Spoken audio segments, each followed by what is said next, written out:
Okay, what's up guys? I am Kate with TypeMatch, and I'm really excited to speak today about something that I just came up with in the gym. And is it a totally brand new idea? Probably not, but this is a new way that I have understood this and kind of conceptualized it for myself. So I thought that I would share it with you. It is not totally formulated. What I'm about to say might not even be true, but I think it is. So let's go over it. I was at the gym, and that's where I do my absolute best thinking. It's like essential to me that I have that time. And I came up with like this model of how we love in a relationship and the role that the different functions play when you are entering into or exiting a relationship. So basically where the different parts, I don't know how to explain this. This is the first time I've explained it, so bear with me. And I know you could see the little thing there. Yeah, lighting is important to me. I want to look decent in these videos. And I'm getting off track. So I came up with the pillars of a relationship are trust, respect, love, and investment in the relationship. So where are those in terms of the cognitive functions within your personality? And I came up with this, that love lies within the child function, your hero function is where the trust lies, parent function is where respect is, and inferior function, that is where your personal investment is in the relationship, because your inferior function is like your most valued resource that you can't just give out to anybody. So once you have love, respect, and trust, then you can invest in a person. But we're not going to go over all that today. Then on the flip side, okay, if this is where trust, respect, love, and investment are, it must be reversed for the shadow. So if that's where trust is, then distrust is in your nemesis. If respect is in the parent function, then disrespect is in the critic function, obviously, okay? Opposite of love, we get hate within the trickster function. And then if the inferior function is where you invest, then the demon function is where you break up and break ties. And that is what I want to talk to you about today. I'm going to be talking about all of these, but for some reason I decided to start with this one. I don't know, but let's go. So my theory, which you guys can contest in the comments, I'm totally open. I came up with this 2 hours ago, but I think it's true. Okay, so your demon function is where you go when you break up and want to cut ties from someone, want to cut them out of your life. But the way that you do that varies on your personality type.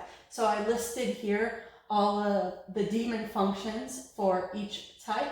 And let's go through real quick what that would look like if they were going through a breakup that they wanted, or that they're just like over the person. Okay, so INTJ and INFJ with SI demon will want to remove the person entirely from their memory and past. Like if you think about the movie Coco, I'm pretty sure I guess the grandmother, the abuela in that movie must have had SI demon, because she just wants to cut whatever his name is, Miguel? No, Miguel's the kid.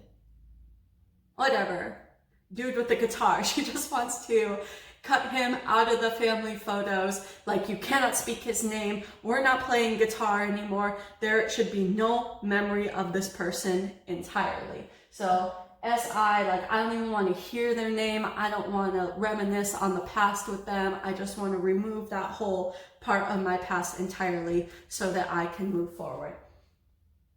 Next, ESTP and ESFP with NE demon will cut you out of their realm of possibilities for their future. And this one can make it look like ESTP and ESFP move on very quickly, because when they're over you, they start looking at oh, I don't need you. I have all these other options available to me. So they could go out and start dating other people very quickly because they're like, you're out of here. Like, look, I got this line of guys parking outside. Not really, but that would like to be with me. So NE, looking at other possible people. Not saying any of these are healthy behaviors, by the way.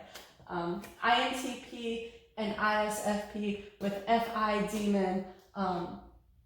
This one, I don't value the relationship anymore. I don't value you. I want to go within myself and figure out what I do value, because you're not there for me anymore. I don't have feelings for you anymore. These guys go so cold when they have decided that they're done. Like, you cannot move their emotions. It is so difficult. INFP and ISFP with TI demon. You're not the person that I thought you were. So I can't think highly of you anymore. That's that. ESFJ and ENFJ. Oh, wait. TE demon. I had all these in my head because I just thought through them. TE demon would be, I don't even respect you. Who are you? You have no status. You're a nobody. And you don't have my respect anymore. You don't have anybody's respect.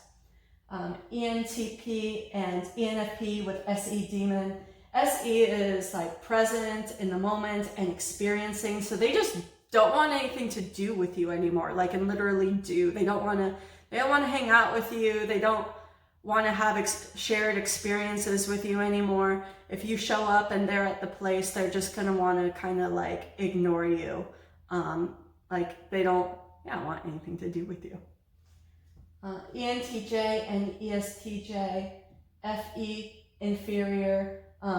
You are a horrible person by the standards of society, and nobody likes or values you. So I'm not going to. And then ISFJ and ISTJ just write you out of their future.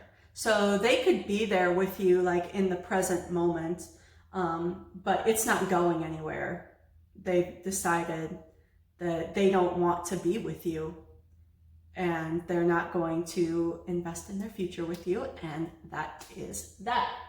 So this is what I think. I am very open to hearing other people's thoughts on this because, like I said, I just thought of this and it makes a lot of sense to me, but would love to collect some other people's experiences on these matters. But do keep in mind that there is a huge problem of mistyping in MBTI. So maybe I am right, even though it doesn't match your experience, because maybe you're mistyped. So it's really hard to tell, and that's the problem with trying to collect data and prove MBTI or prove any theories within MBTI, and why the community is so split, because no one can really prove what they say it's true. It's just, so this makes sense to me. I think this. Anyway, I'm going off on a rant now.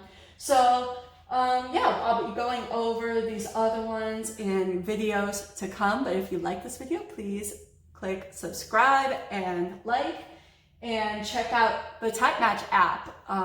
Maybe you've recently broken up and had this experience and you want to meet somebody new on TypeMatch on Android and iOS. And check out TypeMatch on Instagram, Facebook, and Twitter.